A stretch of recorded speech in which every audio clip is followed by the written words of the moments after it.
Korintho wa kwanza 7:23. Mlinunuliwa kwa thamani, msio watumwa wa wanadamu. Hebu sema, mlinunuliwa kwa thamani, msio watumwa wa wanadamu. Mungu alichungulia dunia akaona tayari ilishaharibika. Kuna damu za watu zimemwagwa kwenye dunia, damu za wanyama zimemwagwa kwenye dunia. Ikambidi sasa amtume Yesu amwage damu yake ili ikununue wewe. Mwambie mwenzako, nimenunuliwa, nisiwe mtumwa tena. Hata kama damu yako ilitolewa sadaka mahali ukachanjwa chale, leo umenunuliwa kwa damu ya Yesu. Haleluya! Damu ya Yesu iliyomwagika msalabani ilikununua wewe. Kuna maeneo ambayo Yesu alimwaga damu yake, alikuwa anakununua. Yesu akiwa Gethsemane, akiwa anaomba, piga maombi, akiwa anaomba, jasho likamtoka. Lile jasho likawa linadondoka ni kama matone ya damu. Aliomba mpaka jasho likaacha kutoka, lile jasho likageuka likawa damu, likawa linadondoka chini. Ile damu ya Yesu ya Gethsemane iliyodondoka, Yesu alikuwa anaomba, anasema hivi, kikombe hiki kiniepuke, lakini si kwa mapenzi yangu mimi, bali mapenzi ya Mungu Baba yatimie. Akamwaga damu pale Gethsemane. Damu hii iliyomwagika ni ya kukununua wewe. Wewe una mapenzi yako mwenyewe, una mambo yako mwenyewe unataka uyatende, lakini kuna mapenzi ya Mungu yaliyokuleta hapa duniani yanatakiwa yatimie.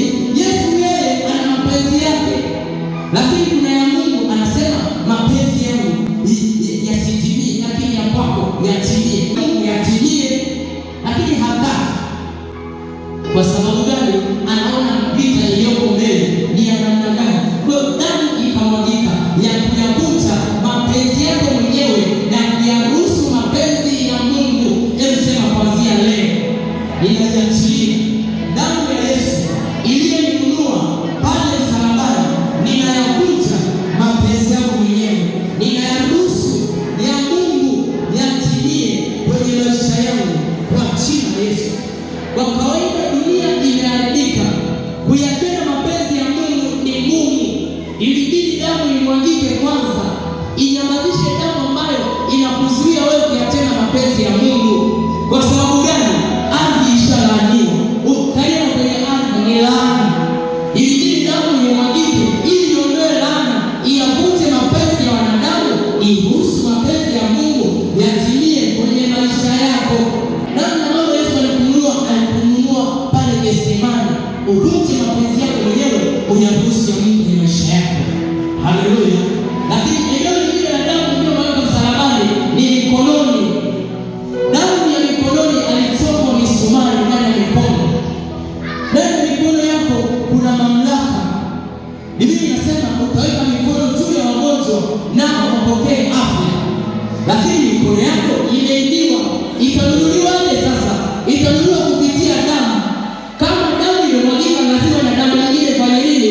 Imwagike.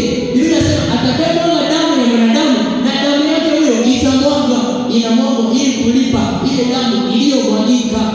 Wachawi wanamwaga damu ili kuchukua hatima za watu, kuchukua mikono ya watu.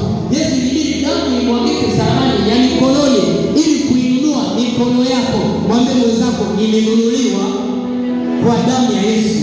Mimi sio mtumwa tena. Mwambie, mimi sio mtumwa tena. Si mtumwa, umenunuliwa. Eneo lingine ni miguuni, eneo lingine ni ubavuni. Wewe unasema na hofu ya mauti. Yesu alinunua mauti msalabani, hofu ya mauti iliondoka.